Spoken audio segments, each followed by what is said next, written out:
Good evening guys, कैसे हो?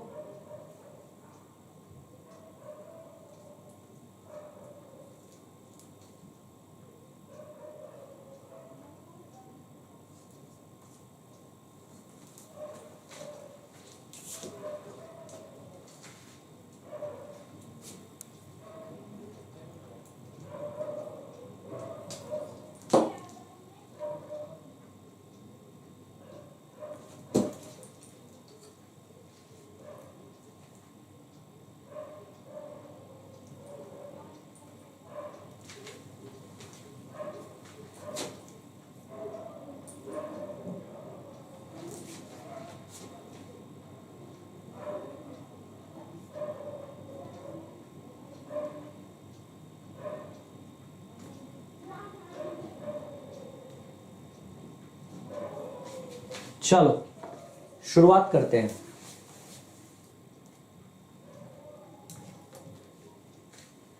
कैसे हो बच्चों? सबसे पहले रक्षाबंधन की शुभकामनाएं तुम लोगों को। तो कल हम लोग करेक्ट नहीं कर पाए थे due to some reason, but आज हम लोगों को टॉपिक खत्म करना है सर्कल, है ना। बहुत ही शानदार टॉपिक है, मज़ेदार है, हम लोग एंजॉय करने वाले हैं इस टॉपिक में। देखोगे अच्छे से समझ जाओगे, ठीक है। चलो अब ध्यान से देखो बेटा और समझो। इस टॉपिक को फटाफट हम लोग निपटाएंगे और हम लोग चल पड़ेंगे क्वाड्रिलेटरल्स पे। मतलब जितनी भी इंपॉर्टेंट चीजें हो सकती है एग्जाम से रिलेटेड, जो जल्द से जल्द खत्म हो और अच्छे से कॉन्सेप्ट पे फोकस करना है हम लोगों को, है ना। प्रैक्टिस कर रहे हैं तो इसका मतलब ये नहीं, प्रैक्टिस अगर कर रहे हो तो इसका मतलब ये नहीं कि हम कॉन्सेप्ट भूल जाए, ठीक है। कॉन्सेप्ट नहीं, केवल क्वेश्चंस की बात करते रहे। मतलब क्या होगा कि मैं सिखा रहा हूं तुम्हें, ठीक है, तुम सीख रहे हो, लेकिन बाद में तुम्हें याद ही नहीं रहेगा। तो सबसे ज्यादा इसीलिए मैं तुम्हें बताऊंगा कि just try to be focused at concepts, that is important, ठीक है। चलो बढ़ते हैं, शुरू करते हैं। हमने इससे पहले 25 नंबर क्वेश्चन तक कर लिया था। अब हमारा आज 26 नंबर क्वेश्चन पे है हम लोग, ठीक है। क्या है सवाल, इसको देखो और समझो। In the figure given below, O is the center of a circle circumscribing a quadrilateral ABCD. If AB equal to BC and angle BAC equal to 40 degree, then what is angle ADC, है ना। तो मैं तुम्हें ये question दिखा रहा हूँ, ध्यान से देखो और समझो इसको। क्वेश्चन कोई दम नहीं है सवाल में। फिगर में क्या है, O is the center of the circle circumscribing a quadrilateral, ये सेंटर है, ठीक है। और सर्कमस्क्राइबिंग अ क्वाड्रिलेटरल मतलब एक क्वाड्रिलेटरल ABCD के चारों तरफ सर्कल बना हुआ है, मतलब क्वाड्रिलेटरल के पॉइंट्स को टच करता हुआ। और AB इक्वल टू BC है, हमें यहाँ पे दिया गया है AB और BC दोनों इक्वल है। एंड एंगल BAC 40 डिग्री है, मतलब BAC ऑलरेडी दिया हुआ है 40 डिग्री, पूछा गया ADC क्या है। ये एंगल जो होता है ADC क्या है, ये निकालना हमारे लिए बहुत ही आसान है, मतलब बहुत ही ज्यादा आसान। कैसे? तो हमको पता है ये बात अच्छे से कि अगर AB और BC इक्वल है तो ये 40 डिग्री है तो ये 40 डिग्री है ना। और हमें पता है ABC ट्रायंगल में अगर दोनों 40 डिग्री हो गया, ये दोनों सामने सामने के एंगल्स अगर बच्चे 40 डिग्री हो गए तो दोनों मिलके अगर 80 डिग्री हुआ तो ये वाला एंगल कितना हो गया, 100 डिग्री। अच्छा, अगर ये 100 डिग्री हुआ तो हमें पता है ना ABCD ये क्या है, साइक्लिक क्वाड्रिलेटरल। तो साइक्लिक क्वाड्रिलेटरल के आमने सामने के जो एंगल्स होते हैं उनका सब 180 डिग्री होता है, ठीक है। तो यहाँ पे अगर ये 100 डिग्री तो सामने वाला जो एंगल होगा वो होगा 80 डिग्री, ठीक है। That means 80 degree will be the correct answer. तो ये हमारा आंसर होगा। अब हम लोगों को मूव कर जाना चाहिए आगे, ठीक है। आगे बढ़ो, नेक्स्ट क्वेश्चन पे चलते हैं। 27 नंबर क्वेश्चन देखो, ठीक से देखो, तुम्हें समझ में आएगा, बढ़िया सवाल है। कैसे हो करण? स्वयं कैसे हो? चलो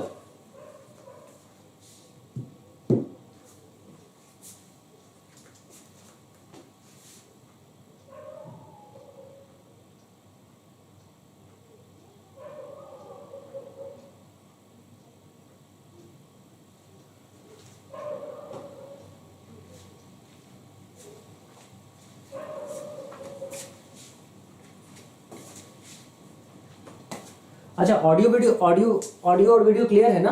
कोई दिक्कत तो नहीं है, परेशानी तो नहीं है? मतलब सही तरीके से स्ट्रीम हो रहा है ना? बताना मुझे। चलो इस सवाल पे आ जाओ। In the figure given below PT is a tangent to a circle of radius 6 cm. If P is at a distance of 10 cm from the center O and PB equal to 5 cm, then what is the length of the chord BC?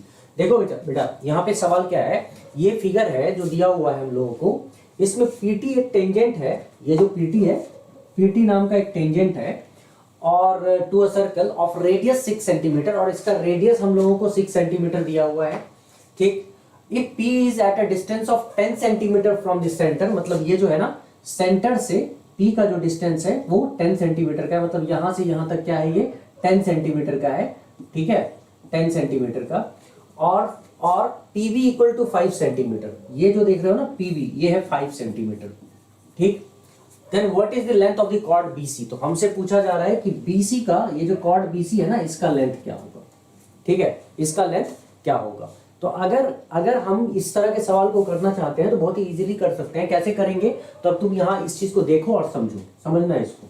सबसे पहले हम लोग करेंगे क्या कि हम लोगों को याद है कि अगर एक टेंजेंट हो, एक ही पॉइंट से एक टेंजेंट और एक ही पॉइंट से अगर एक सेकेंड तुम बनाते हो, ठीक है, तो उस केस में जो फॉर्म होता था वो होता था PA, मतलब AB, अगर ABP होता हो तो PA into PB equal to PT square. तो यहाँ पे क्या होगा, PC into PB equal to PT square, मतलब मैं साइड में लिख देता हूँ PA नहीं PC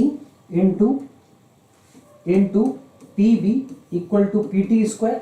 अब क्या चीजें दे रखी है उनको, PB दे रखा है, कोई दिक्कत नहीं है, PC पूरा नहीं पता, लेकिन PT निकाला जा सकता है। कैसे PT निकाला जा सकता है बेटा, इस चीज को अगर देखा जाए, ठीक है, PT कैसे निकाला जा सकता है, तो ऐसे निकाला जा सकता है। यहां से मैं क्या करूंगा, एक लाइन खींचूंगा जो 90 डिग्री राइट एंगल बनाएगा, ठीक है। क्या करेंगे हम लोग, एक लाइन बनाऊंगा, मतलब यहां से सेंटर से जो रेडियस है, ठीक है, इस पे डाल दो, PT लाइन पे 90 डिग्री का एंगल बना, और 90 डिग्री का एंगल बनते ही हमें पता चल गया कि OP 10 सेंटीमीटर है और ये रेडियस आपका, रेडियस 6 सेंटीमीटर है, तो पाइथागोरस ट्रिपलेट से ये 8 सेंटीमीटर हो गया। अब ये सब बताने की जरूरत तो नहीं होनी चाहिए तुमको, ठीक है, तो इतना ये सब बताऊंगा तो ये तुम्हारी तौहीन होगी, तो बताना बिल्कुल उचित नहीं रहेगा। तो यहाँ पे क्या हो रहा है, 8 सेंटीमीटर है, तो अगर ये PT 8 सेंटीमीटर आ गया, PB हमारे पास है ही, तो हमें PC निकल के आ जाएगा, PC into PB equal to PT square से। तो PC क्या आएगा, तो PC आएगा PT स्क्वायर, PT मतलब क्या है 8 का स्क्वायर 64 अपॉन PB, वहां जाएगा नीचे PB क्या है 5, तो 64 अपॉन 5, ये आ गया तुमको क्या, 64 अपॉन 5, ये आ गया तुमको PC। अगर मैं इसको पूरा सॉल्व करूं तो ये आ जाएगा 5 2 8 12.8 सेंटीमीटर, ठीक है। PC तुम्हारा पूरा का पूरा आ गया 12.8 सेंटीमीटर। लेकिन हमसे PC नहीं पूछा गया, हमसे पूछा गया है कॉर्ड BC। तो कॉर्ड BC क्या है, पूरे PC में से अगर मैं PB माइनस कर दूं तो कॉर्ड BC आ जाएगा। इसीलिए अगर BC तुमसे पूछा जाए तो तुम आराम से 12.8 सेंटीमीटर में से 5 माइनस करो, तुम्हारा आंसर आएगा 7.8 centimetre, and this is the correct answer, मतलब A is the correct answer. समझे बात को, A is the correct answer. Clearly चीजों को समझ में आने में टाइम लगे लेकिन कोई दिक्कत नहीं है, अच्छे से आए, दैट इज इंपॉर्टेंट, है ना। चलो अब आगे बढ़ते हैं हम लोग।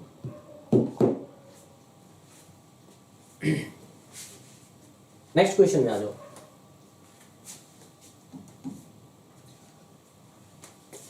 देखो, in the given figure below, O is the center of the circle. The line UTV is a tangent to the circle at T. UTV यहां पे इस पॉइंट पे टेंजेंट है, UTV is a tangent to the circle at T.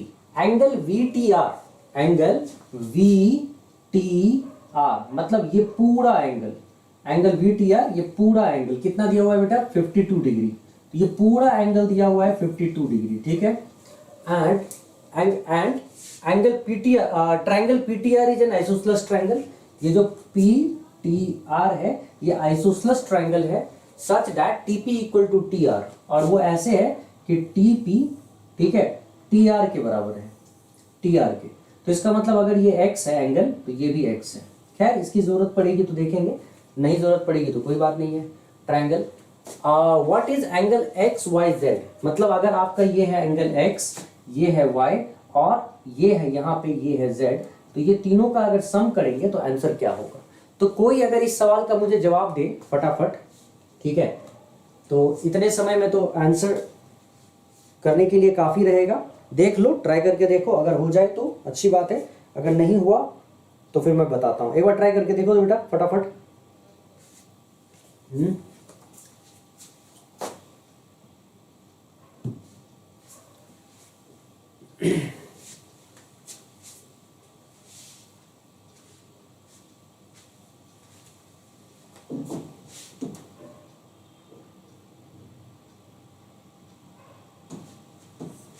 ठीक है, जल्दी से देखो और बताओ, आ गया?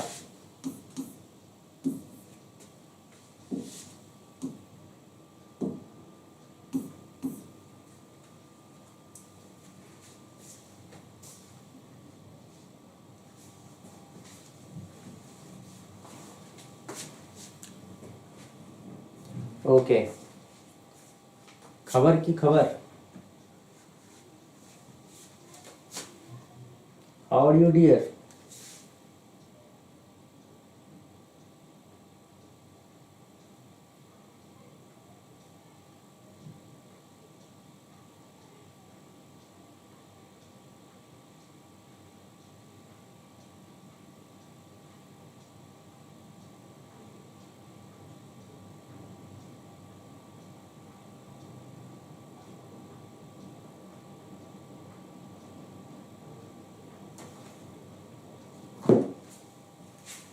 ठीक है, चलो अब ध्यान से देखो। In the given figure below, O is the center of the circle, the line UTV is a tangent to the circle at T, angle VTR equal to 52 degree and triangle PTR is an isosceles triangle such that TP equal to TR. What is angle XYZ? देखो बेटा, आप ध्यान से सुनना और समझना मेरी बात को।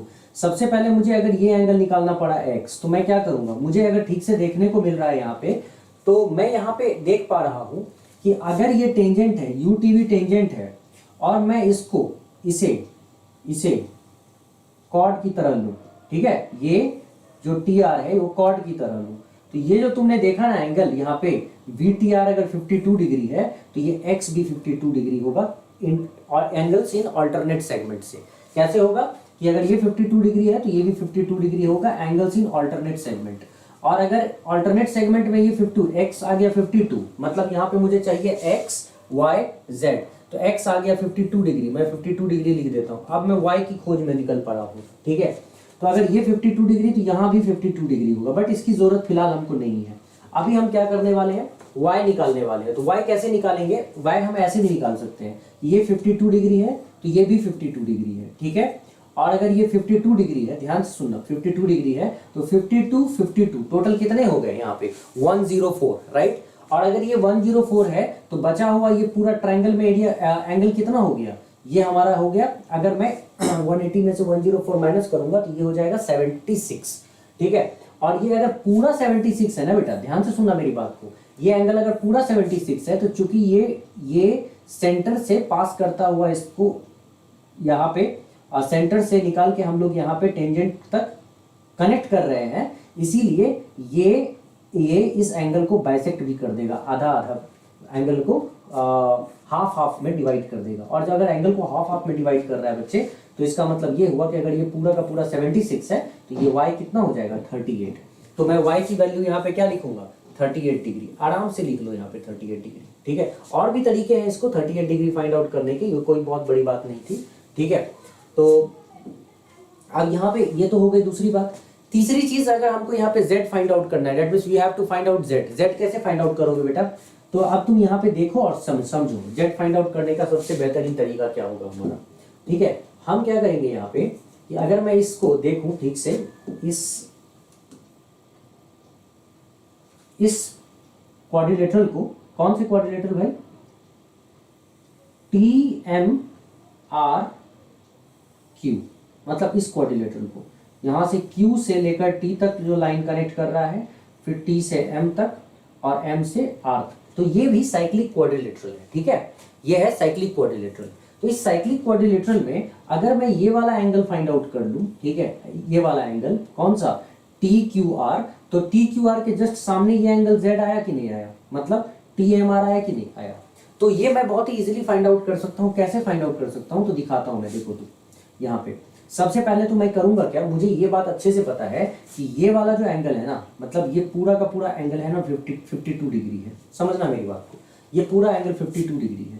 और चूंकि ये सेंटर से यहाँ से ये जो लाइन कनेक्ट कर रहा है टेंजेंट को, तो ये पूरा 90 डिग्री एंगल बना रहा होगा। ठीक है, तो मतलब अगर इस पूरे 90 डिग्री में एंगल में से मैं VTR 52 डिग्री को माइनस करूंगा, तो ये एंगल हो जाएगा मेरा 38 डिग्री। ठीक है, जो कि मैं वैसे भी निकाल सकता था। 38 डिग्री अगर ये हुआ तो ये y भी 38 हो जाएगा। तो मैं दोनों तरफ से 38 निकाल पा रहा हूँ, है ना। अच्छा, अब ये देखो तो अगर मैं इस ट्रायंगल की बात करूं, TQR की बात करूं, ठीक है बच्चे, तो यहाँ पे मैं क्या देख रहा हूं कि ये एक डायमीटर की तरह एक्ट कर रहा है। ये है डायमीटर। ये अगर डायमीटर है तो कहीं ना कहीं डायमीटर से जो एंगल बन रहा है ना सर्कल के सर्कमफेरेंस पे, ये पूरा का पूरा 90 डिग्री हो जाएगा। ठीक है, ये पूरा 90 डिग्री हो जाएगा। ठीक, तो अगर मैं इस पूरे एंगल को उठाता हूं तो ये 90 डिग्री हो गया। हाँ, अब तुम देखो, अब एक चीज समझो, अगर ये पूरा 90 डिग्री हो गया, ये 38 हो गया, तो 90 और 38 दोनों को ऐड करो, ठीक है, और 180 में से माइनस करो, तो ये भी कितना हो जाएगा, ये भी हो जाएगा 52 डिग्री। ठीक है, ये भी 52 डिग्री हो जाएगा। तो ये तो एक तरीका होता ही है करने का। अगर ये भी नहीं करना चाहते हो, इतना नहीं करना है, तो तुम एक और काम कर सकते हो। तुम कह सकते हो कि सर इतना क्यों करवा रहे हो। ठीक है, आप डायरेक्ट भी तो बता सकते हो। तो हाँ, डायरेक्ट भी बता सकता हूँ। देखो कैसे, अगर मैं इसको ले उठाता हूँ, ये वाला, ये T और R, अगर मैं इसको लेता हूँ, है ना, तो इस सेगमेंट में TR ने जो सेगमेंट बनाया हुआ है, तो TR ने यहाँ ये वाला एंगल निकाला 52 डिग्री, और TR पे ही ये वाला भी एंगल आ रहा है TQR, तो दोनों सेम सेगमेंट में होने की वजह से ये भी 52 डिग्री और ये भी 52 डिग्री हो सकता है ना। मतलब हम घूम के भी वहीं पहुंचे जहां हम डायरेक्ट भी जा सकते थे। तो मैंने तुम्हें बस एक चीज दिखाने की कोशिश की है कि अभी अगर तुमको ज्योमेट्री आता है ना, तुमने सर्कल पढ़ा हुआ है, ट्रायंगल पढ़ा हुआ है, मतलब वो सारे थियरम्स पढ़े हुए हैं जिनको कनेक्ट किया जाए, तो तुम कहीं से भी शुरू करोगे तो तुम वहां पहुंच ही जाओगे। तो यहाँ पे तुमको दोनों मेथड्स पता होने चाहिए कि हमने यहाँ से भी कनेक्ट करके ट्रायंगल के जरिए निकाल लिया, और दूसरी बात कि इसको अगर मैं मान के चलता हूँ कि ये सेम सेगमेंट में है, तो ये एंगल इक्वल हो जाएगा। और बेटा देखो तो ये एंगल अगर 52 डिग्री है, तो 52 डिग्री के सामने ये क्या हो जाएगा, Z, ये हो जाएगा हमारा 128 डिग्री। ये कितना हो जाएगा, 128 डिग्री। तो यहाँ इसका मतलब 180 में से 52 माइनस करो तो ये 128 डिग्री। तो हमें Z भी आ गया 128। मैंने यहाँ पे 128 डिग्री से इसको ऐड कर दिया। ऐड करने के बाद देखो तो क्या आता है आंसर हमारा। ठीक है, 8 2 10 8 18, ठीक है, 5 3 8 2 10 1 11, और ये 218 डिग्री आ गया हमारा करेक्ट आंसर। ठीक है, 218 हमारा करेक्ट आंसर है। ठीक है, समझ में बात आ रही है, कोई दिक्कत? मतलब कुछ नहीं है इस सवाल में। अगर मैं इस सवाल को कुछ सेकंड्स में कराना चाहूँ तो कुछ सेकंड्स में तुम कर लोगे इस सवाल को। ठीक है, लेकिन मैंने थोड़ा सा सवाल के डिफरेंट पहलुओं को भी लेकर मतलब मूव करना उचित समझा। यहाँ देखते ही तुम समझ पा रहे हो कि ये 52 डिग्री है, मतलब ये पूरा 52 डिग्री है, तो अल्टरनेट सेगमेंट में ये 52 डिग्री है। अगर ये 52 डिग्री है तो कहीं ना कहीं सेम सेगमेंट में होने की वजह से ये भी 52 डिग्री है। ठीक है, तो दो चीजें तो आ गई। अगर ये 52 डिग्री है तो सामने साइक्लिक क्वाड्रिलेटरल होने की वजह से ये हो जाएगा 128 डिग्री। ठीक है, ये 128 माने x 52 तो आ ही गया, z भी 128 डिग्री आ गया। अब हमको निकालना क्या था, y ही तो निकालना था। ठीक है, तो y भी हम चाहे तो इसी तरीके से y को भी फाइंड आउट कर सकते हैं। तो यहाँ 52 ऑलरेडी है ही, यहाँ पे ये सेमी सर्कल होने की वजह से 90 डिग्री, और इसके जो बचा उस 38 डिग्री। अगर ये 38 डिग्री तो ये हाफ हाफ होना चाहिए, इसीलिए ये भी 38 डिग्री। मैंने तुरंत सॉल्व हो जाएगा, ये ज़्यादा टाइम नहीं लगेगा तुमको सॉल्व करने में। ठीक है, बस तैयार रहो, अपने कॉन्सेप्ट के साथ तैयार रहो, मजा आएगा तुमको करने में। ठीक है, मेरा क्या है, मुझे सॉल्व करना पड़े तो मैं तो फटाफट मार के निकल जाऊंगा, लेकिन तुम्हें अच्छे से समझना है ताकि एग्जाम में तुमको तैयार रहना है। ठीक है, तो चलो ये वाला खत्म करते हैं, दूसरे वाले पे चलते हैं। दूसरा पीपीटी।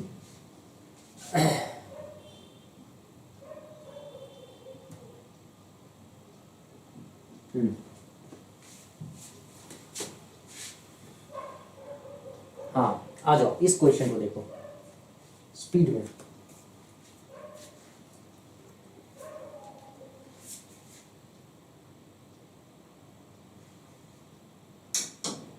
जल्दी से, जो भी हो कर पा रहे हो तो करके देखो।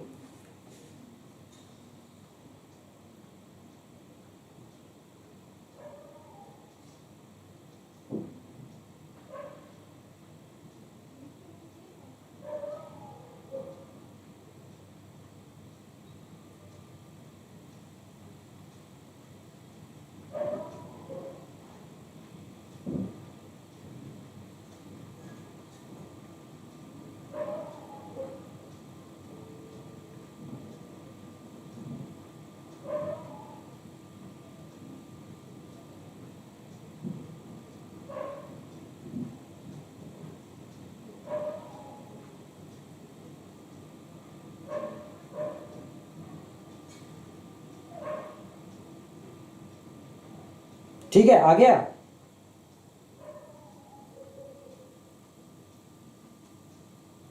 देखो जल्दी से बेटा, फटाफट।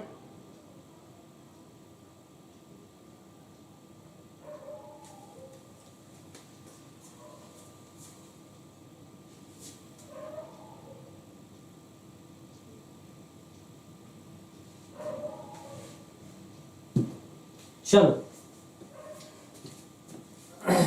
आज सर्कल को कंप्लीट करना है, ठीक है, एकदम तैयार बैठे हैं हम।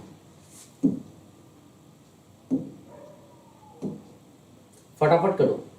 इन a circle of radius 3 units a diameter AB intersects a chord of length 2 units perpendicularly at P. If AP is greater than BP, if AP is greater than BP, then what is the ratio of AP to BP? ये तो एकदम साधारण सा सवाल है।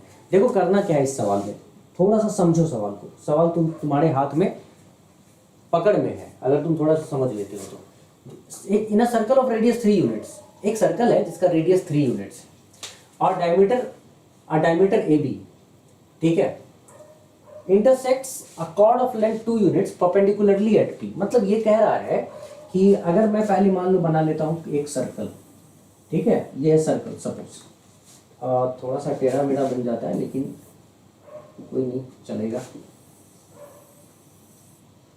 ठीक है।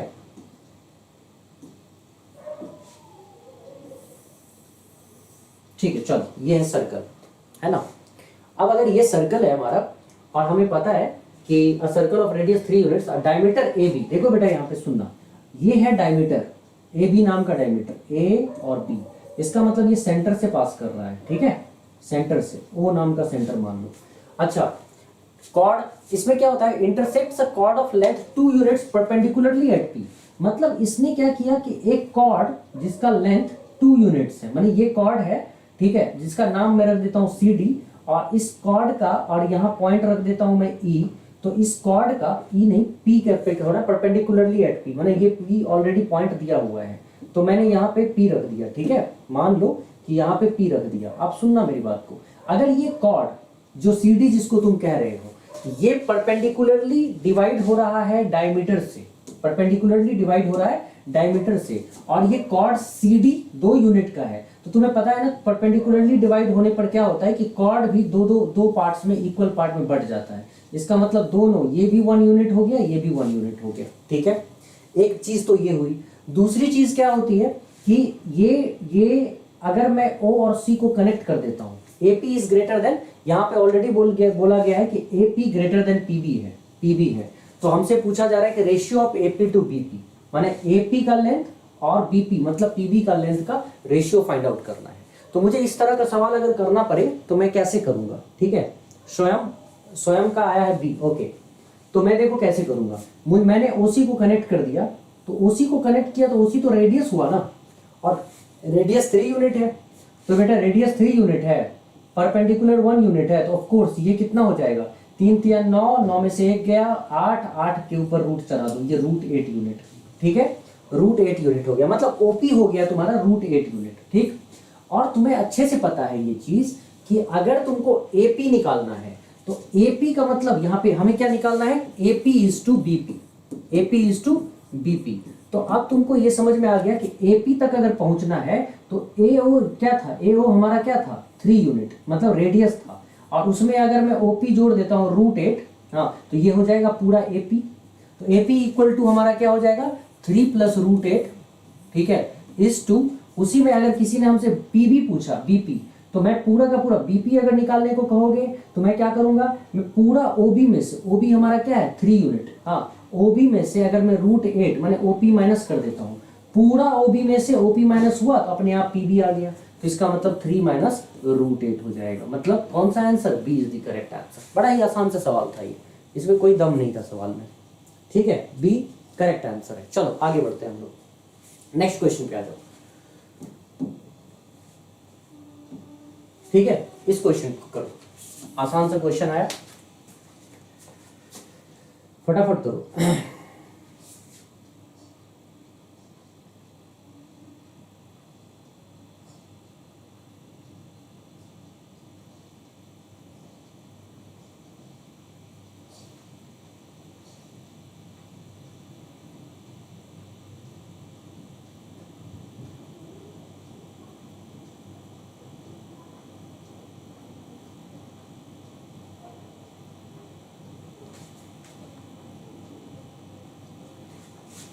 आ गया।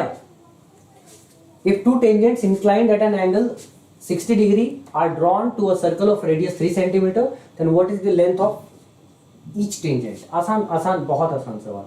दो tangent inclined at an angle of 60 degree are drawn to a circle of radius 3 centimetre, then what is the length of each tangent. एक टेंजेंट का लेंथ क्या है, कहा जा रहा है कि दो टेंजेंट है, ठीक है, 60 डिग्री के एंगल पे है ना, 60 डिग्री का एंगल बना रहा है। तो अगर 60 डिग्री का एंगल 60 डिग्री का एंगल बनाएगा, जहां पे किस किस जगह पे बना रहा है, कौन से सर्कल पे जिसका रेडियस 3 सेंटीमीटर है, तो what is the length of each tangent, एक टेंजेंट का लेंथ क्या होगा, ये तुमको पता करना है, तुम्हें बताना है कि क्या होगा, ठीक है।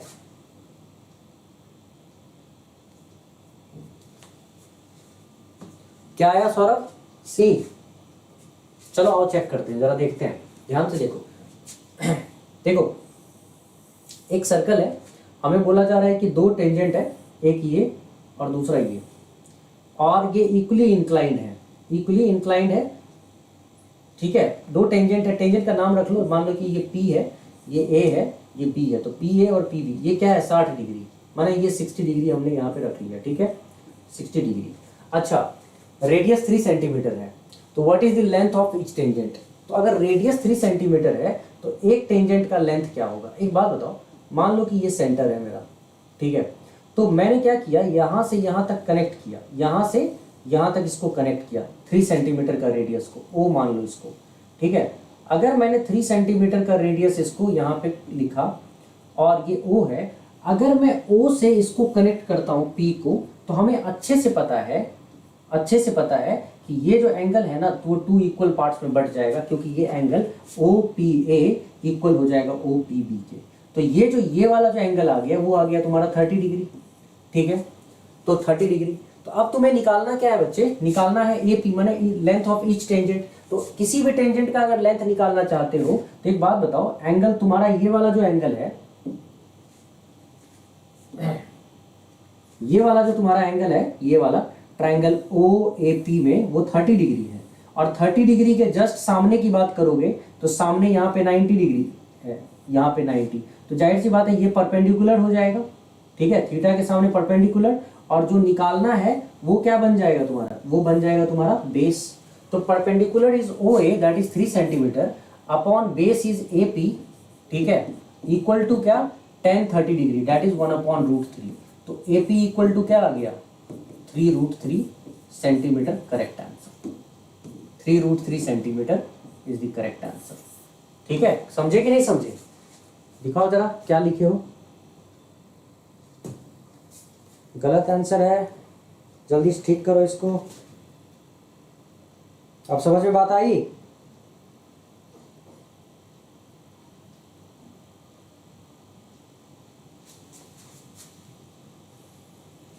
क्लियर हुआ? सबके समझ में बात आ गई? आई होप तुमको अच्छे से समझ में आ गया हो कि यहाँ पे क्या हुआ है। बोलो, आगे बढ़ता हूं। चलो नेक्स्ट क्वेश्चन। नहीं समझ में आया तो पूछ लेना फिर से। कम ऑन, क्वेश्चन नंबर 31वां करो, 31 फास्ट, जल्दी से।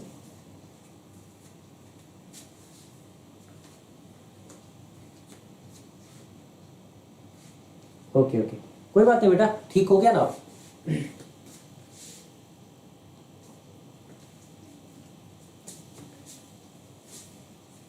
चलो चलो चलो जल्दी से कर लो। The diameter of the front wheel of an engine is 2x centimeter and that of the rear wheel is 2y centimeter. To cover the same distance, what is the number of times the rear wheel revolves when the front wheel revolves n times? ठीक है, front wheel का engine engine का जो front wheel है वो 2x centimetre का उसका diameter है and rear wheel 2y centimetre diameter का है। अगर सेम डिस्टेंस को कवर करना है,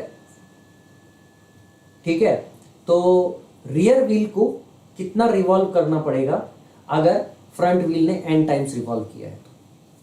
आसान सा सवाल, बहुत ही आसान सा है, इसमें टाइम नहीं लगना चाहिए बेटा। स्वयं का सी है, ठीक है, आ जाओ चेक करते हैं। बहुत बढ़िया स्वयं, सीधी सी बात है ना। अगर मान लो कोई भी इंजन हो, मान लो तो ये हो गया तुम्हारा फ्रंट व्हील, ये हो गया तुम्हारा रियर व्हील, ठीक है, तो उससे कोई फर्क नहीं पड़ता है ना।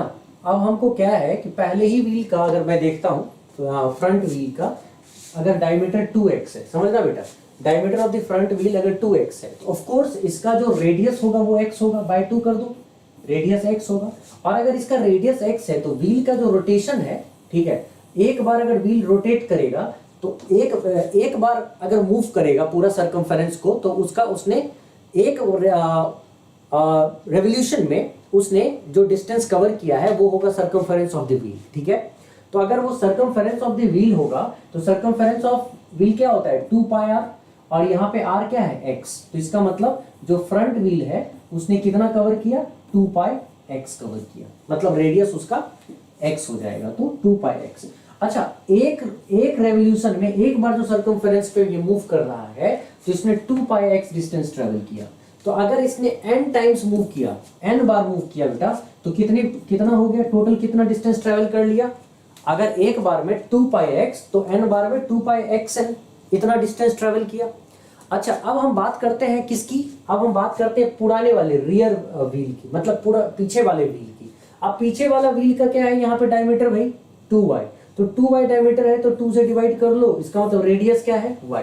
अगर इसका रेडियस y है तो इसका जो रेवोल्यूशन एक बार में होगा, मतलब एक बार में जो ये सर्कमफेरेंस पे मूव करेगा वो क्या हो जाएगा, वो हो जाएगा 2πy, ठीक है, ये एक बार का मूवमेंट है। तो पूरा का पूरा इतना डिस्टेंस का मूवमेंट करने में, मतलब एक बार में इतना करता है 2πy करता है रियर व्हील, और रियर व्हील को करना कितना है जितना फ्रंट व्हील ने n टाइम्स में किया है। तो अगर मैं टोटल डिस्टेंस को उसके एक बार के रेवोल्यूशन से डिवाइड कर दूं, ठीक है, 2πy से डिवाइड कर दूं तो मुझे एग्जैक्ट वैल्यू मिल जाएगा। 2π काट दूंगा, nx/y हमारा करेक्ट आंसर होगा, और वही हमारा सी करेक्ट आंसर भी है। कुछ खास दम नहीं था सवाल में, ठीक है। क्या तुम लोग को समझ में आ रहा है? हाँ, मजा आ रहा है?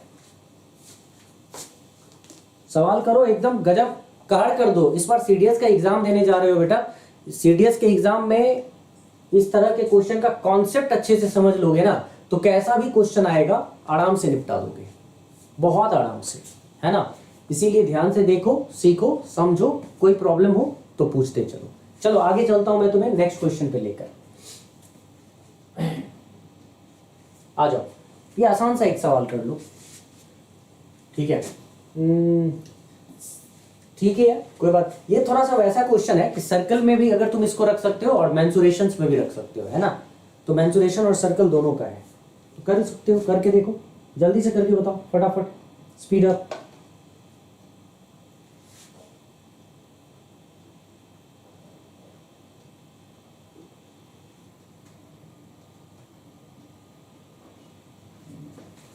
जल्दी से।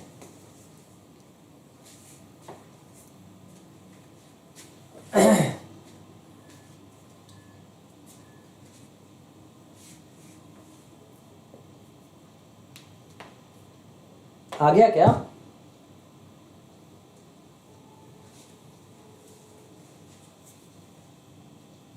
हेलो राज, कैसे हो?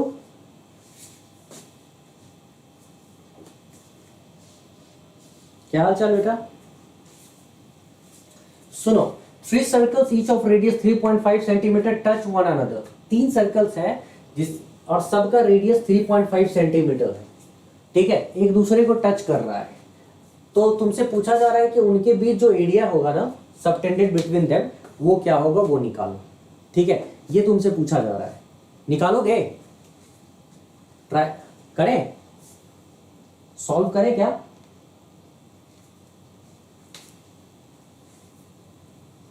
चलो जल्दी जल्दी से देखो, समझ में बात आ जाएगी। पहला तो मैं एक काम करता हूं, फिगर बना देता हूं। ये रहा एक सर्कल, ये रहा दूसरा, और ये रहा तीसरा। ठीक है, जैसे तैसे बना दिया मैंने।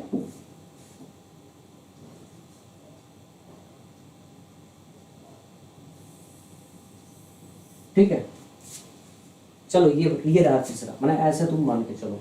ठीक, अब देखो थोड़ा सा बड़ा रहने हो जाए तो और ज़्यादा अच्छा है, थोड़ा सा बड़ा कर देता हूँ मैं। ठीक है, तो अगर मान लो ये है तीसरा, अब देखो तो बेटा ये यहाँ यहाँ और यहाँ, ये बोला जा रहा है कि इनका रेडियस 3.5 सेंटीमीटर है। एक बात बताओ, अगर मैं इसको A मानता हूँ, इसको B मानता हूँ और इसको C मानता हूँ, और इनका रेडियस 3.5 सेंटीमीटर है, तो इसको अगर मैं कनेक्ट करता हूँ तो 3.5 3.5 ये टोटल कितना हो जाता है? ये हो जाता है बेटा 7 सेंटीमीटर। कितना हो जाता है? 7 सेंटीमीटर। ये हो जाता है 7 सेंटीमीटर। उसके बाद ये बी और सी और ये ए सी सब 7 सेंटीमीटर। तो ये हो गया इक्विलेटरल ट्रायंगल। क्या बन गया ये बन गया इक्विलेटरल ट्रायंगल। ठीक है, अब ध्यान से सुनना, अगर ये इक्विलेटरल ट्रायंगल बना तो तुम देख रहे हो ना बीच में ये वाला एरिया देख रहे हो, मतलब मैं इसको दूसरे कलर से कलर कर देता हूं ताकि तुम्हें पता चले। ये वाला एरिया देख रहे हो, ये वाला, ठीक है, तुम्हें ये एरिया पूछा जा रहा है कि ये एरिया क्या है, शेडेड रीजन का। ठीक है, मतलब इसके बीच जो एरिया आया है ना वो क्या है, ये तुमसे पूछा जा रहा है, सबटेंडेड बिटवीन देम। तो ये एरिया कैसे निकालोगे? तो यहाँ पे ये एरिया निकालने का एक तरकीब हम बहुत ही आसानी से निकाल सकते हैं। ये एरिया कैसे निकालेंगे ना बच्चे, सबसे पहला हम लोग काम क्या करेंगे, सबसे पहला काम होगा कि हम इसको देखेंगे कि ये कौन सा ट्रायंगल है। ये इक्विलेटरल ट्रायंगल है, ठीक है, और जिस इक्विलेटरल ट्रायंगल में एक साइड 7 सेंटीमीटर है। तो पहले तो हम एक काम करते हैं, इक्विलेटरल ट्रायंगल का एरिया निकाल देते हैं। अगर मैंने इक्विलेटरल ए बी सी का एरिया निकाल दिया और उस एरिया में से मैंने ये वाले तीन, ये वाले, ठीक है, और ये वाले 3 सेक्टर का एरिया माइनस कर दिया, मतलब ये वाला सेक्टर, ये वाला सेक्टर और ये वाला सेक्टर का एरिया माइनस किया, तो मुझे अपने आप आंसर मिल जाएगा ये कौन सा, बीच वाले का। लेकिन यहाँ पे लास्ट मोमेंट पे थोड़ा सा चेंज है, इसको नोटिस करेंगे हम लोग। तो हम सबसे पहले क्या करेंगे, इन तीनों का पहले तो इक्विलेटरल ट्रायंगल का एरिया क्या हो गया, √3/4 ए स्क्वायर, मतलब साइड का स्क्वायर, दैट इज 7 स्क्वायर, मैंने लिख दिया 49।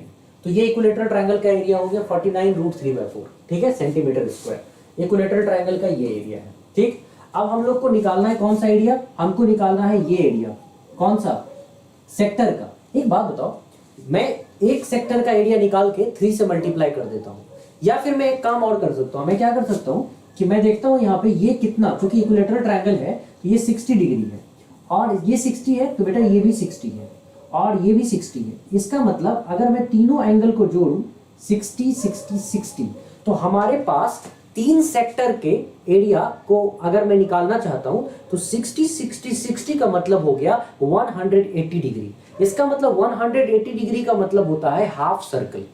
मतलब इस 3 सेक्टर ने मिलकर उतना ही एरिया लिया है जितना कि हाफ सर्कल ने लिया होता है। ठीक है, तो मैं एक काम करता हूं ना, मुझे रेडियस तो पता है ही ना कि ये 3.5 है, तो रेडियस 3.5 है, और मुझे ये पता चल गया कि ये 3 सेक्टर मिला के क्या करेगा, सर्कल का, हाफ सर्कल का एरिया लेगा। तो मैं क्या करता हूँ ना, area of half circle direct निकाल लेता हूँ, अपने आप ये तीनों आ जाएगा, एक ही में तीनों आ जाएगा। 60 60 60 180 होता है, 180 डिग्री हाफ सर्कल, तो पाई आर स्क्वायर में कर लेता हूँ, पाई 22/7 आर स्क्वायर, आर 3.5 है, 3.5 का मतलब होता है 7/2, तुम चाहो तो 7/2 भी लिख सकते हो, तो पाई आर स्क्वायर में कर लेता हूँ, लेकिन इसको बाय 2 करूंगा, क्यों?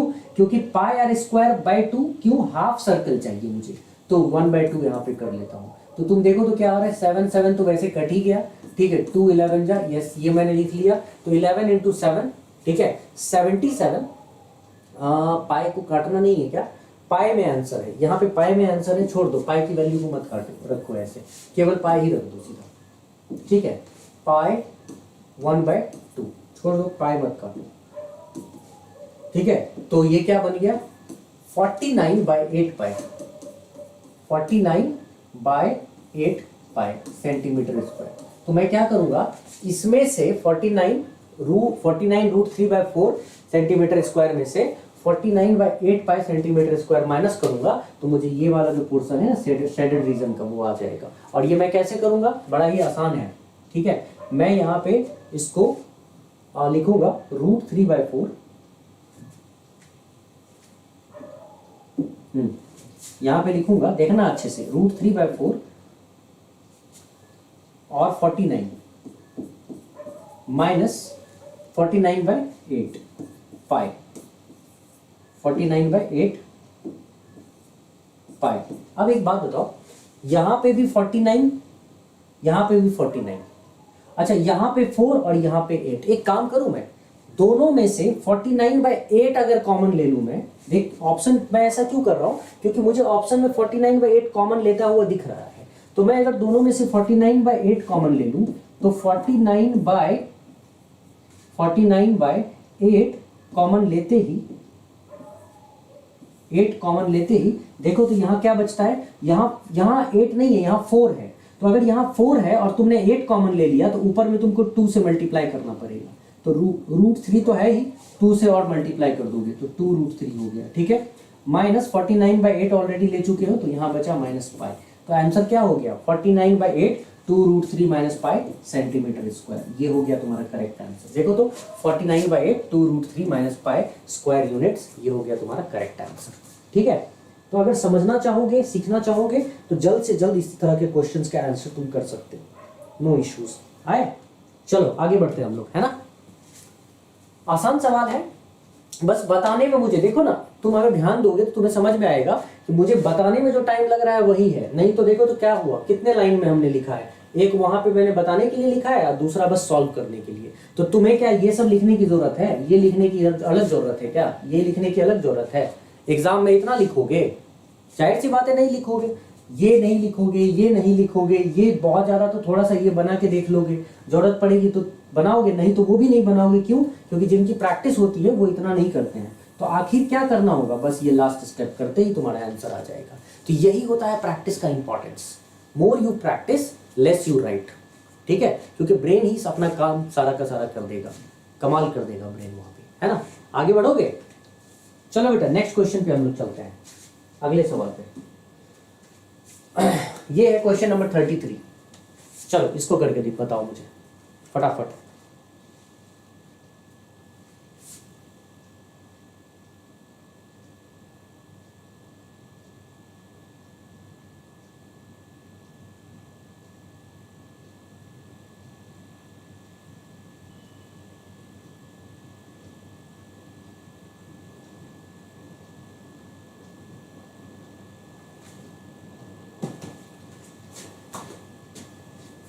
चलो चलो चलो,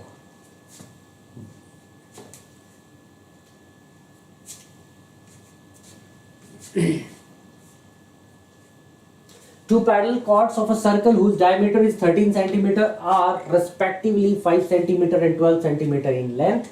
If both the chords are on the same side of the diameter, then the distance between these chords is. क्या सिंपल सा क्वेश्चन है अब इसमें, और ये सिंपल क्वेश्चन है और कई बार एग्जाम्स में आता हुआ तुमको दिखेगा, ठीक है, मतलब हर साल लगभग इस तरह के क्वेश्चंस एग्जाम्स में आ ही रहे हैं, ठीक है। तो इसको ट्राई करोगे, मजा आएगा, ट्राई करके बताओ मुझे, come on get it fast, जल्दी से।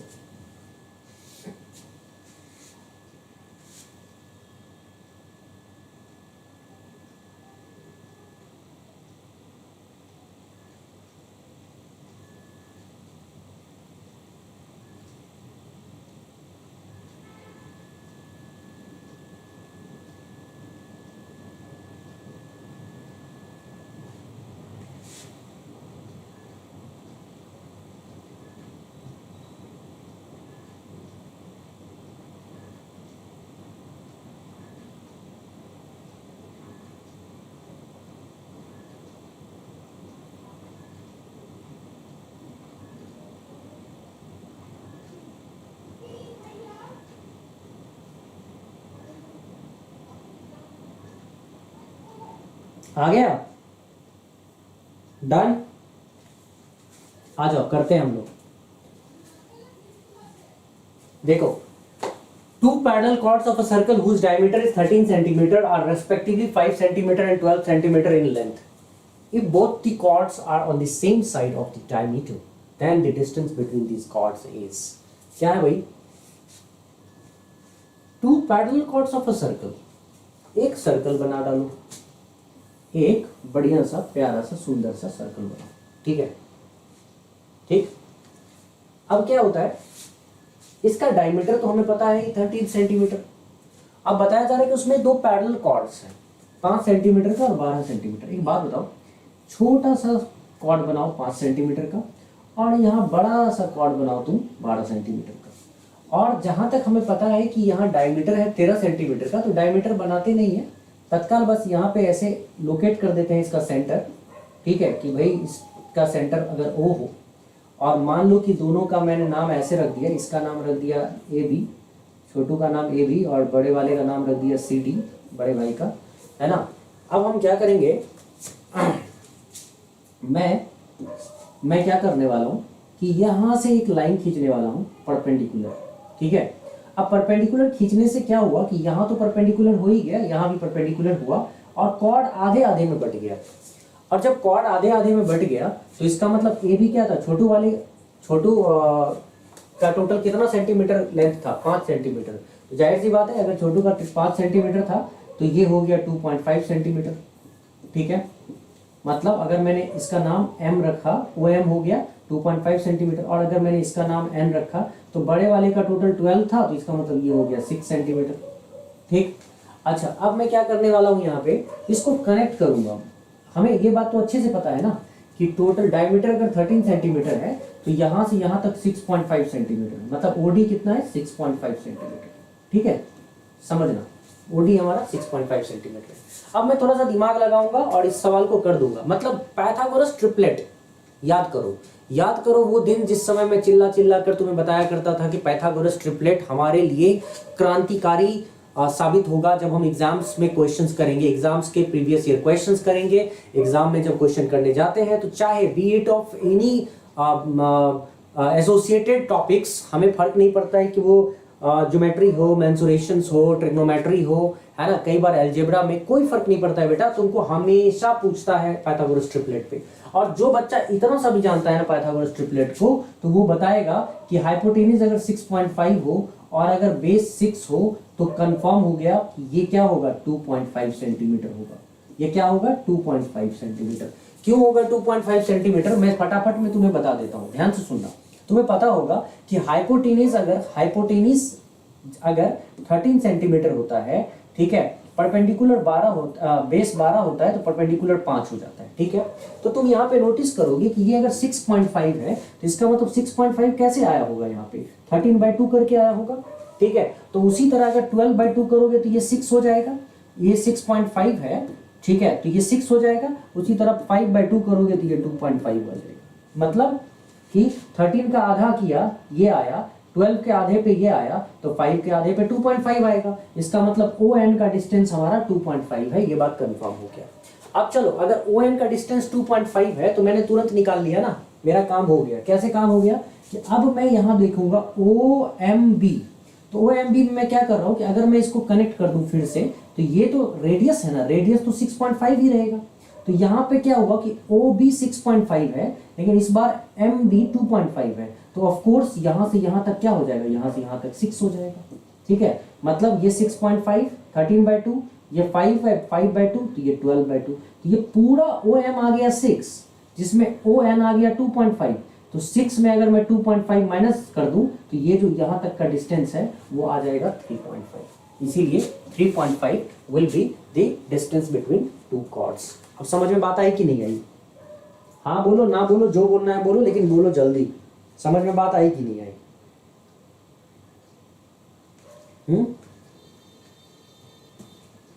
पाइथागोरस ट्रिपलेट पे वर्क करो बेटा। पाइथागोरस ट्रिपलेट पे जिन बच्चों ने पाइथागोरस ट्रिपलेट पे वर्क किया है वो बहुत ही कमाल कर बैठते हैं, ठीक है, एग्जाम्स में। और जिन्होंने इस पे वर्क नहीं किया है हाँ, वो बस ढूंढते रह जाते हैं कि क्या हुआ, कैसे हुआ, क्या क्या पढ़ाया सर ने, क्यों याद नहीं है, इन सब में ही रह जाओगे।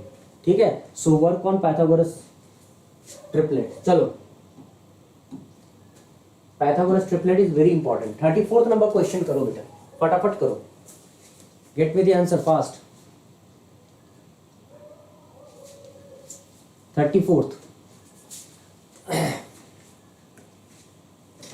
the radius of a circle is increased so that its circumference increases by 15%, the area of the circle will increase by। अब ये जो क्वेश्चन है ना बच्चे, ये क्वेश्चन मैं पढ़ा कर मतलब समझो कि दिमाग में बच्चों के घुसा चुका हूँ, है ना। ये कुछ है ही नहीं इस सवाल में दम यार। ये तो मैं परसेंटेज मतलब अर्थमेटिक जब पढ़ाता हूँ ना, उस समय पढ़ाता हूँ इस चैप्टर को। ठीक है, तो और ये मेंसुरेशन में दोबारा मैं इसको रगड़वाता हूँ। अब तुम देखो तो तीसरी बार तुम सर्कल में इसको पढ़ रहे हो। ठीक है, देखते ही इसको खत्म करो। ठीक है, जो बच्चा थोड़ा सा भी जानेगा, radius of a circle increased so that its circumference increases by 15%, right? तो the area of the circle will increases by। अरे बच्चे, जो जानता है वो बहुत अच्छे से जानता है कि circumference of circle होता है 2πr, जिसमें 2πr में ये जो 2π है ना बच्चे, ये 2π ये कांस्टेंट है, इसीलिए कांस्टेंट का कोई इफेक्ट नहीं होता है सर्कमफेरेंस पे इफेक्ट होता है मात्र रेडियस का, जो कि वेरिएबल है। इसीलिए अगर सर्कमफेरेंस बढ़ता है 15% तो कंफर्म है कि रेडियस भी बढ़ेगा 15%, राइट। तो हमें ये बात तो समझ में आ ही गई कि रेडियस हमारा 15% बढ़ेगा। और अगर एक बार पता चल गया रेडियस हमारा 15% बढ़ेगा तो area of the circle increases by x plus Y plus XY upon 100। ये भी फॉर्मूला लगा सकते हो जिससे कि तुम इजीली निकाल लोगे। 15 प्लस 15 गुना 15 बटे 100। ठीक है, देखो 15 15 30, 15 गुना 15 225 बटे 100 कितना 2.25, जोड़ दो 32.25% करेक्ट आंसर तुम्हारा। एक तो ये हो गया। दूसरी चीज तुम ऐसे भी कर सकते थे कि अगर रेडियस तुमको पता चल गया 15% बढ़ रहा है तो 15% को 3/20 लिख सकते हो फ्रैक्शन में। तो इसका मतलब ये जो एरिया होता है ना, एरिया ऑफ सर्कल इंक्रीज करता है। एरिया ऑफ सर्कल किस पे डिपेंड करता है? पाई आर स्क्वायर पे। पाई क्या है? कांस्टेंट है। तो कांस्टेंट का इफेक्ट तो होता नहीं है हमारे एरिया पे। पाई को हटा दो तो किसका इफेक्ट? रेडियस के स्क्वायर का इफेक्ट होता है एरिया पे। ठीक है, तो इसका मतलब पहले हमें अगर रेडियस नहीं पता था तो मान लो कि 20 यूनिट रेडियस था। ठीक है, तो इसका मतलब एरिया जो आर स्क्वायर 20 का स्क्वायर, ठीक है, मतलब 400 एरिया को रिप्रेजेंट कर रहा होगा। ठीक है, एरिया पे आर स्क्वायर का इफेक्ट होता है तो 400 एरिया को रिप्रेजेंट कर रहा होगा। फिर क्या हुआ कि अगर 15% बढ़ गया तो 20 प्लस 3 हो गया 23। तो 23 का जो स्क्वायर होगा ना, दैट इज 529। ये तुमको किस पे आ गया? नए एरिया को रिप्रेजेंट कर रहा है। ये पुराने एरिया को, ये नए एरिया को। तो कितना बढ़ गया? ये 129। किस पे? 400 पे। मल्टीप्लाई 100 से। ठीक है, देखो तो वही चीज आ गया कि नहीं आ गया? अगर देखा जाए 129/4 वही चीज आया कि नहीं आया? 4 तिया 12, 4 दूनी 8। ठीक है, उसके बाद 32.25% सेम चीज आई। तो कोई सा भी तुम यूज करो, तुम्हारा आंसर तो आना ही आना है ना। तो मैं तुम्हें सजेस्ट करूंगा ये यूज करना। ठीक है, ये भी कर सकते हो, डिपेंड करता है कि जहां जो जिस तरह का केस होगा उसको देखते ही करना। चलो 35 नंबर क्वेश्चन पे आ जाओ। आसान सा सवाल बट बढ़िया सवाल।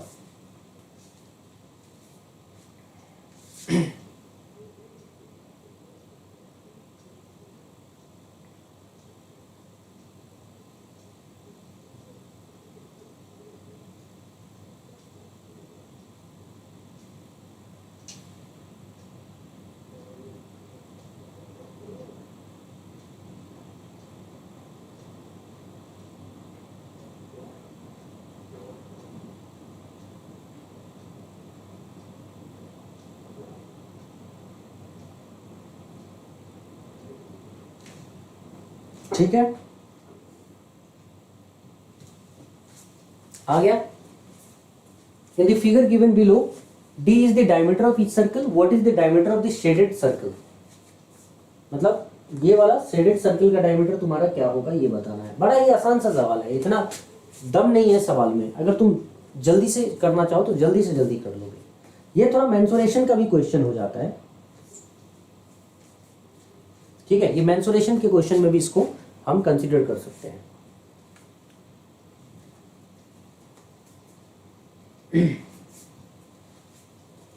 In the figure given below, D is the diameter of each circle. What is the diameter of this shaded circle? Shaded circle का diameter क्या होगा? ये है सवाल। आया किसका? स्वयं, करण, सौरभ।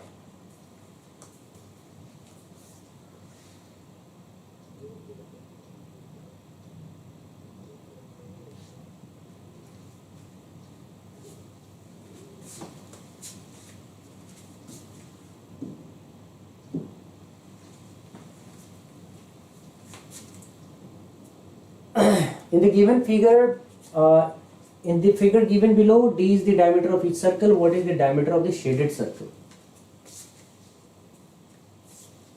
चलो देखो, अब ध्यान से सुनो। D is the diameter of each circle. एक बात बताओ, अगर diameter of each circle D है, समझना मेरी बात को, तो इसका मतलब रेडियस D by 2 है, राइट? डायमीटर अगर D है तो रेडियस क्या है? D by 2 है। अच्छा, रेडियस अगर D by 2 है तो इसका मतलब कंफर्म है कि अगर मैं सबको कनेक्ट कर दूं, मान लो ये A, ये B, ये C, ये D, तो ये एक स्क्वायर बन गया, राइट? और स्क्वायर बन गया तो ये D by 2 और ये D by 2 मिलके D फिर से हो गया। अच्छा, अगर ये D हो गया पूरा का पूरा, बेटा ध्यान से सुनना, अगर ये D हो गया है ना, तो अगर ये पूरा D हो गया तो ये पूरा क्या हो गया इसका स्क्वायर का, अगर ये साइड हो गया टोटल D, ठीक है, तो स्क्वायर का ये डायगोनल क्या हो गया, तो स्क्वायर का डायगोनल हो गया यहाँ पे √2D, ठीक है, सॉरी √2D क्या हो गया, √2D, ये हो गया तुमको स्क्वायर का डायगोनल, ठीक। अच्छा, स्क्वायर का डायगोनल √2D है ना, हम लोगों को क्या करना है, हमें तो निकालना है भाई साहब ये, मतलब ये जो छोटा सा सर्कल है ना, छुटकू सा सर्कल, उसका हमको रेडियस निकालना है ना भाई। तो कैसे निकालेंगे, तो हम एक काम करेंगे, हम या तो हम ऐसे भी कर सकते हैं ये रेडियस निकालने के लिए, या तो हम ऐसे कर सकते हैं कि हम पूरा का पूरा डायगोनल में से यहां से यहां तक का जो रेडियस है और यहां से यहां तक का जो रेडियस है दोनों को माइनस कर दें, तो इससे क्या आ जाएगा, छोटकू सर्कल का डायमीटर आ जाएगा हमको, और छोटकू सर्कल का डायमीटर ही तो हमसे पूछा गया है। तो हमने क्या किया, √2D में से यहां से यहां तक का रेडियस हो गया D by 2, यहां से यहां तक का रेडियस हो गया D by 2, तो D by 2 और D by 2 मिलके हो गया D, और पूरा √2D में से अगर मैं D माइनस कर दूं तो मुझे इस छोटे वाले सर्कल का यहां से यहां तक का डायमीटर मिल जाएगा। क्या मिल जाएगा बच्चे, D बाहर कर दूंगा तो √2 - 1, तो D into √2 - 1 will be the correct answer, A is the correct answer. बताओ किसने दिया आंसर, जरा दिखाओ। अच्छा, बढ़िया बढ़िया, बहुत अच्छे, ठीक है, लेकिन थोड़ा फास्ट करना है बेटा, थोड़ा सा फास्ट चलना है। चले आगे बढ़े, नेक्स्ट क्वेश्चन पे आ जाओ। हाँ, इस सवाल को देखो, ये बढ़िया, बहुत ही शानदार सवाल, ये बहुत ही शानदार सवाल। इस सवाल को करके अगर दिखा दिए तो मैं समझ जाऊंगा कि मेहनत से तुम भागने वालों में से नहीं, ठीक है। इसको बस करके मुझे दिखा दो, गेट इट फास्ट।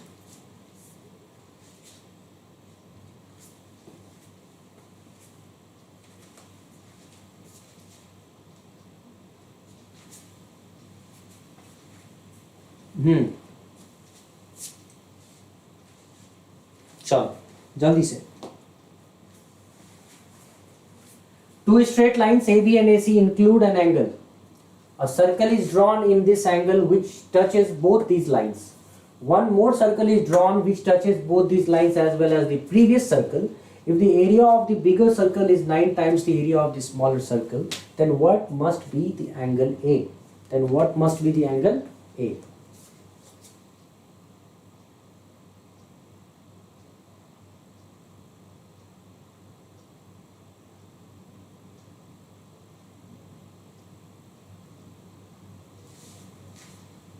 ठीक है, क्या आ गया?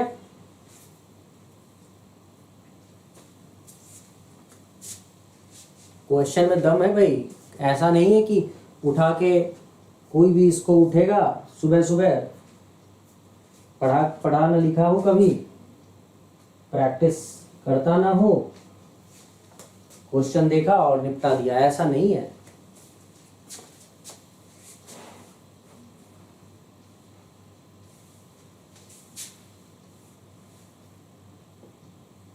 बुक वगैरह में देखोगे तो बड़ा ही लंबा सॉल्यूशन होगा, पीवाईक्यू सब में जाकर अगर देखोगे तो तुम्हें पता चलेगा ऐसे ही क्वेश्चन के जो सॉल्यूशंस होते हैं ना, बड़े लंबे लंबे सॉल्यूशंस होते हैं।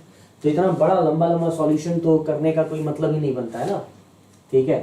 अभी जो मैं सिखाऊंगा ना, तुम फटाफट इस क्वेश्चन को कर लोगे, लंबे सॉल्यूशंस में फंसने की कोई जरूरत नहीं है, ठीक है। चलो अब ध्यान से देखो, नहीं आया ना, आ जाओ आ जाओ, जो दिखा रहा हूं ध्यान से देखते जाओ।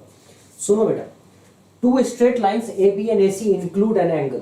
दो स्ट्रेट लाइंस है, ठीक है, उनके बीच ए बी और ए सी एंगल बना रहा है। जैसे ये ए बी, ये रहा ए बी, ठीक है, और ये रहा ए सी, ठीक है। A circle is drawn in this angle which touches both this lines. एक सर्कल तो हमको इसके अंदर बना ही डालना है, ठीक है, जो दोनों लाइन को टच कर रहा है, ठीक है। एक सर्कल तो हमको ऐसे बना डालना है कि जो दोनों लाइन को टच कर रहा है, एक सर्कल, ठीक। अच्छा, अब क्या हो रहा है, both this lines, one more circle is drawn which touches both this lines as well as the previous circle. मतलब एक और सर्कल बनाओ जो इस दोनों लाइन को तो टच करेगी, साथ ही साथ पुराने वाले सर्कल को भी टच करे। एक नहीं, दो टच सर्कल बनाओ जो पुराने वाले को भी टच करे। मतलब मैं थोड़ा सा इसको और बढ़ा देता हूं और इसको थोड़ा और बढ़ा देता हूं, ठीक है, ए बी और ए सी नाम का लाइन थोड़ा बढ़ा दो। ऐसा फिगर बन रहा है हम लोगों का, है ना, ऐसा फिगर बन रहा है, ठीक है। इस बात अगर समझ में आए तो हाँ बोलना, नहीं तो ना, ठीक है। तो ये हो गई एक बात। उसके बाद हमको क्या, प्रीवियस सर्कल को भी टच कर रहा है, दोनों लाइन को भी टच कर रहा है नया। If the area of the bigger circle is 9 times the area of the smaller circle. मतलब अगर मैं बिगर सर्कल की बात करूं ना बेटा, बिगर सर्कल का, तो बिगर सर्कल का अगर रेडियस मान लो R1 है, ठीक है, R1, तो स्मॉलर सर्कल का रेडियस को मैं मतलब बिगर सर्कल के रेडियस को मैं कैपिटल R लिख देता हूं, और स्मॉलर सर्कल के रेडियस को मैं स्मॉल r लिख देता हूं, राइट, स्मॉल r लिख देता हूं।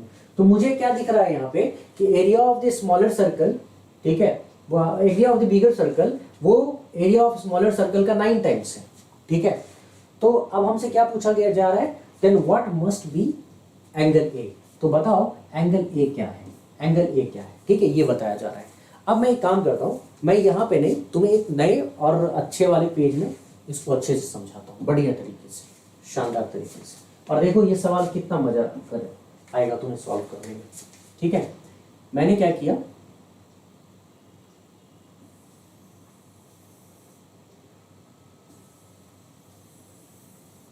ठीक है, ऐसे निकल रहा है,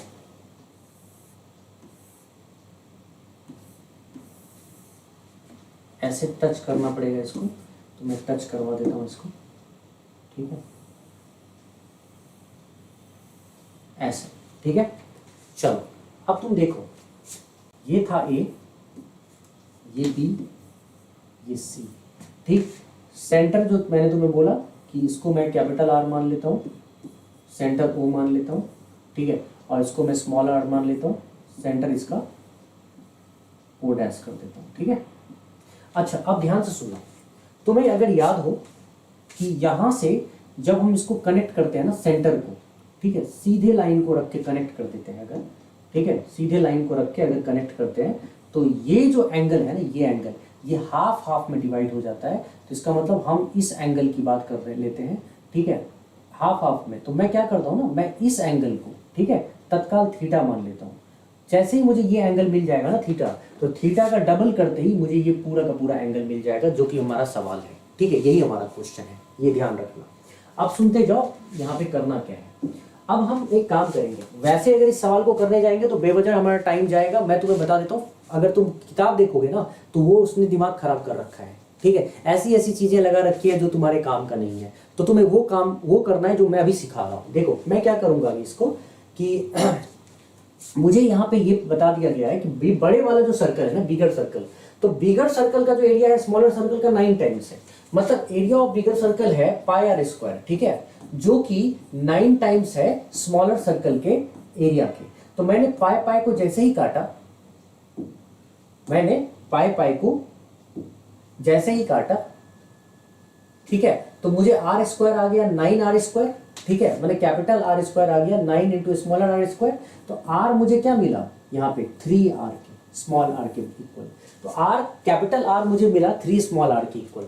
तो मैं जो ये कैपिटल आर है ना इसके जगह पे लिख दूंगा, ठीक है, स्मॉल 3 स्मॉल आर, ठीक है, और ये तो आर है ही ऑलरेडी, ठीक।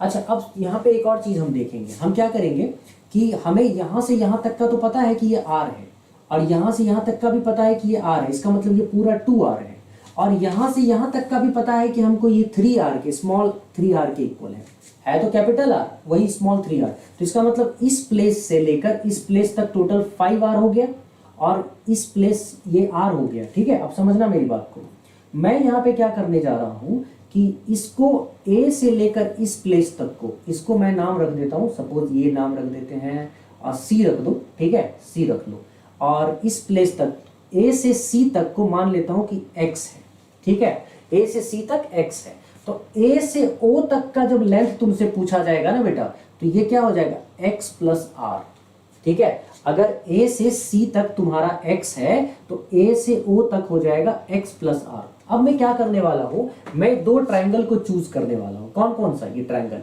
ये वाला ट्रायंगल, ये वाला ट्रायंगल, ठीक है। अब इसका नाम कुछ डालना हो तो नाम कुछ डाल दे सकते हो, तुम्हारी मर्जी है।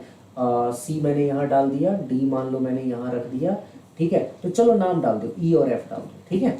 तो तुम ट्रायंगल क्या देख रहे हो, ए ई ओ ये वाला ट्रायंगल और ए एफ ओ, ये दोनों ट्रायंगल सिमिलर है। कैसे सिमिलर है तो मैं तुम्हें समझा देता हूँ।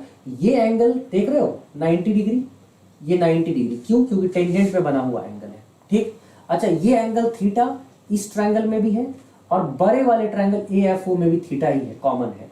तो दो एंगल जैसे ही इक्वल हुआ, दो एंगल मतलब इस वाले ट्रायंगल का ए ई ओ का और ए ई ओ डैश का, ठीक है, जैसे ही दो एंगल इक्वल हुआ ए ई ओ डैश और ए एफ ओ का, तो हमने समझ लिया कि ये दोनों ट्रायंगल सिमिलर है। अच्छा जैसे ही हमें पता चल गया कि ट्रायंगल सिमिलर है, तो इसका मतलब इसका जो ये पार्ट है ना बेस, ठीक है, आर आर अपॉन इसके जो साइड्स है ना प्रोपोर्शनल होंगे, माने ये स्मॉल आर अपॉन ये 3r इक्वल टू इसका जो यहां से यहां तक होगा तुम्हारा हाइपोटेनिस x प्लस आर, छोटे वाले ट्रायंगल का जो x प्लस आर, बड़े वाले ट्रायंगल का देखो तो यहां से यहां तक x, लेकिन यहां से यहां तक कितना 5r, ये 3r ये 2r 5r, तो x प्लस 5r के बराबर होगा, ठीक है।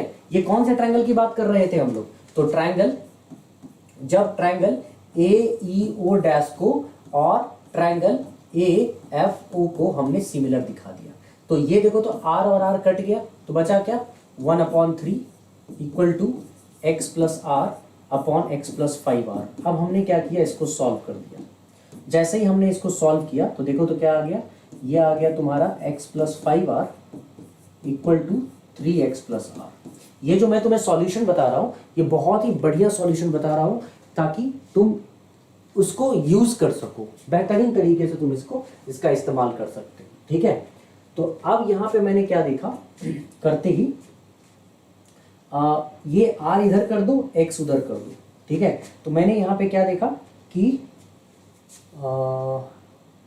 कुछ छूट गया, 3x प्लस 3r होगा ना यहाँ पे, इसको 3r करो, हाँ 3r अगर उधर कर दूं और 3x उधर, तो यहाँ पे क्या आ गया 2x इक्वल टू 2r, ठीक है, और इसीलिए x इक्वल टू r। जैसे ही तुमको पता चल गया ना बेटा यहाँ से यहाँ तक जो x है वो r के इक्वल है, तो अब तुम्हारा ये एंगल निकालना बहुत ही आसान हो गया। कैसे आसान हो गया कि अगर अब मुझे एंगल निकालना पड़े तो मैं ये वाला ट्रायंगल चूज कर लेता हूँ। कौन सा? Triangle A E O dash choose कर लेता हूँ, ठीक है, जिसमें ये 90 डिग्री है, और अगर ये 90 डिग्री है थीटा के सामने वाला, तो ये परपेंडिकुलर है, तो perpendicular upon hypotenuse equal to sine theta.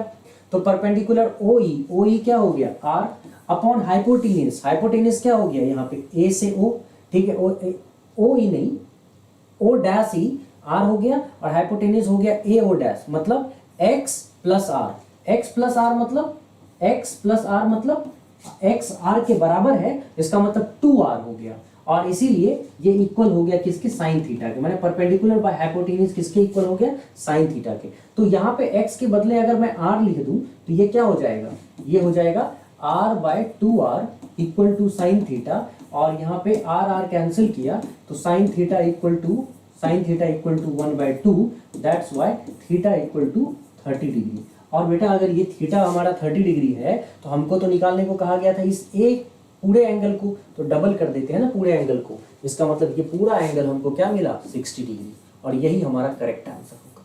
ठीक है, यही हमारा करेक्ट आंसर होगा 60 डिग्री और ये तुम्हारा आंसर यहाँ पे दिख रहा होगा 60 degree is the correct answer. ठीक है, ये बढ़िया सवाल था, बहुत ही मजेदार सवाल, बहुत ही मजेदार सवाल।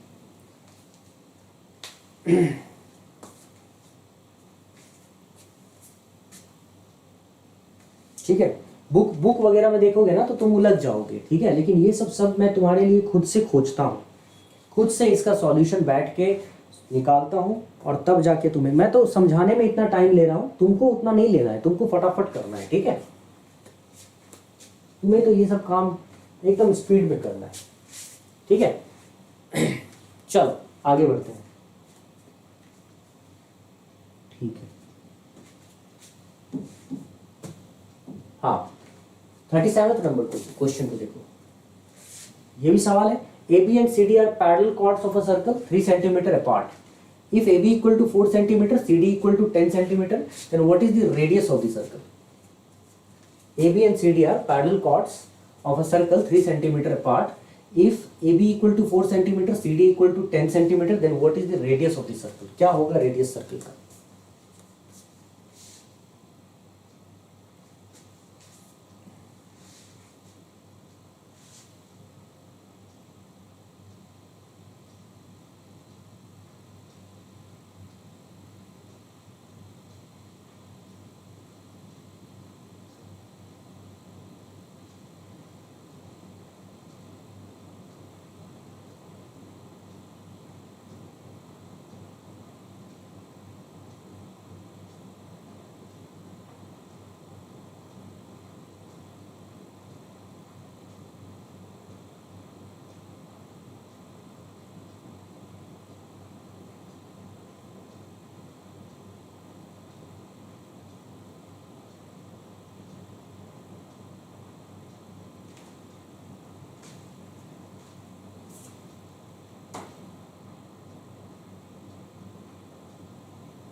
आ गया?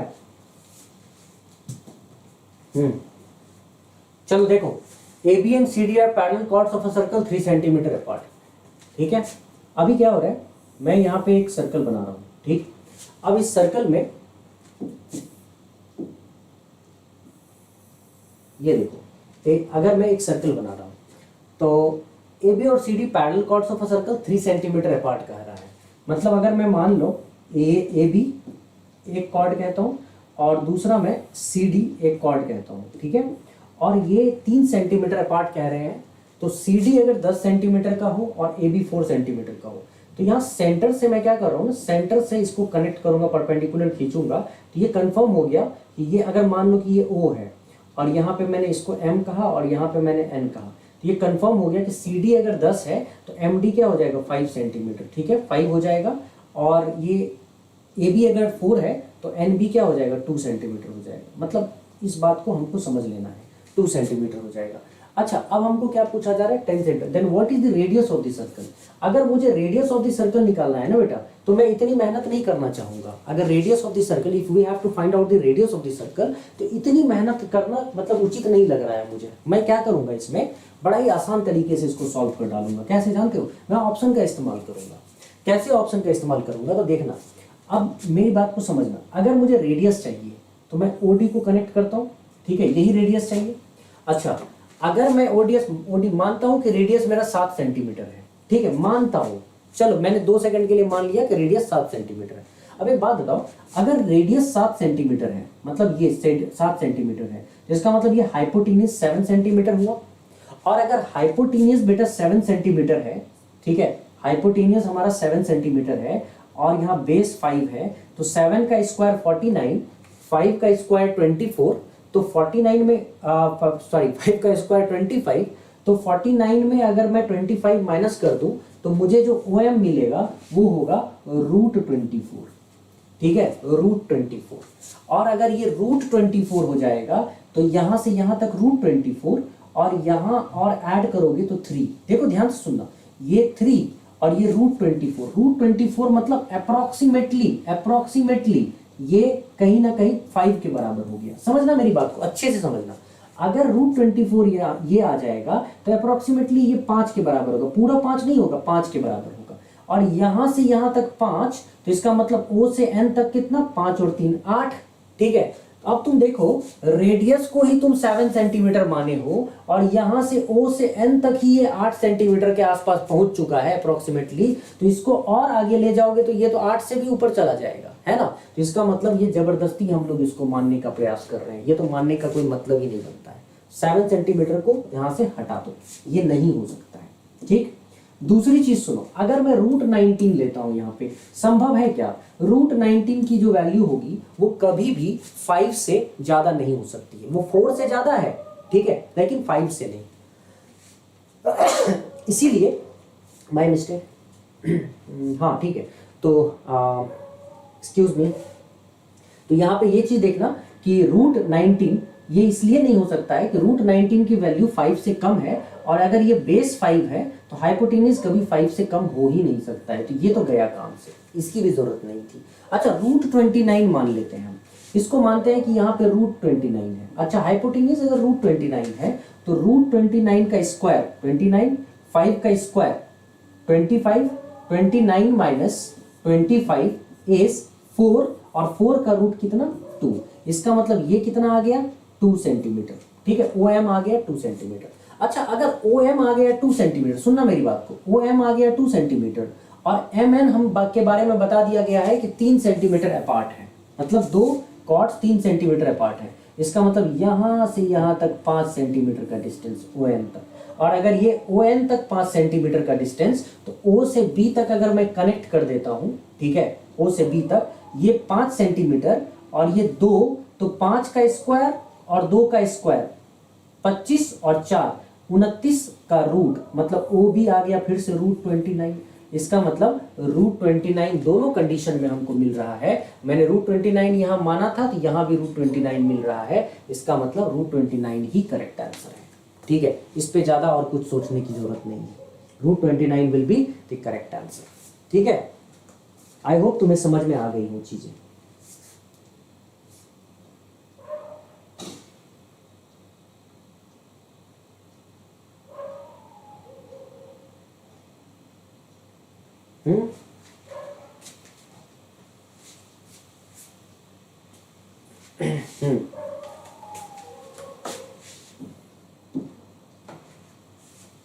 ठीक है, एक काम करते हैं, अब इस टॉपिक को कल इसके आगे इसको खत्म करेंगे।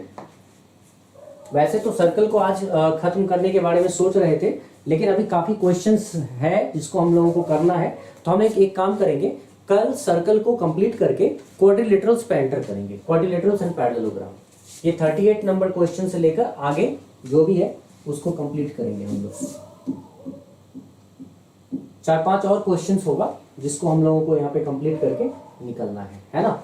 तो आज हम लोग अब रहने देते हैं इस टॉपिक को, यहीं पे रहने दो, ठीक है। बहुत कुछ पढ़ना है बेटा, यहीं पे रहने दो, है ना। अब नेक्स्ट क्लास में मैं आगे 38 नंबर क्वेश्चन से लेकर जो भी जहां तक भी जा रहा हो उसको कंप्लीट करेंगे, सर्कल को कंप्लीट कर देंगे, और सर्कल कंप्लीट करने के बाद हमारा जो टॉपिक आएगा वो होगा parallelogram and quadrilaterals, polygons, quadrilaterals and parallelograms, right. तो उसको कंप्लीट करेंगे और उसके बाद फिर हम लोग मेंसुरेशन और ट्रिग्नोमेट्री की ओर जाएंगे, है ना। तो चलो गाइस, अब हम लोग आज की क्लास को यहीं रहने देते हैं। बस इतना समझ लो कि अब तो खैर काफी टेस्ट आगे निकल चुका है, लेकिन फिर भी तुम लोगों को जो बच्चे चाहते हो कि ये 2022 वाला पेपर सीरियसली देना, तो सीडीएस 2022 मैथमेटिक्स का टेस्ट, ठीक है, ऑनलाइन ऑफलाइन जैसे भी तुम करना चाहो, ठीक है, full mock test, offline full mock test, ठीक है, फुल मॉक टेस्ट ये अवेलेबल है, ठीक है, मेरे ऐप पे, कुमार मैथमेटिक्स ऐप पे, जिसका लिंक तुमको डिस्क्रिप्शन में दिया गया होगा, लिंक होगा डिस्क्रिप्शन में, ये ऑलरेडी अवेलेबल होगा, ठीक है। तो इस लिंक को के थ्रू डाउनलोड करो, इस लिंक के थ्रू डाउनलोड करो ऐप को और इजीली टेस्ट दे दो, अच्छा परफॉर्मेंस आएगा, है ना। बहुत ही सही तरीके से डिजाइन किया हुआ है, ठीक है। तो चलो गाइस, ये करो, कुमार मैथमेटिक्स ऐप को डाउनलोड करो। मैथमेटिक्स में तो समझो तुम्हारे लिए बहुत आगे चल के रामबाण साबित होगा, है ना। चलो गाइस, हम लोग मिलते हैं नेक्स्ट क्लास में। अब thank you so much, enjoy, see you, take care and bye bye, जय हिंद।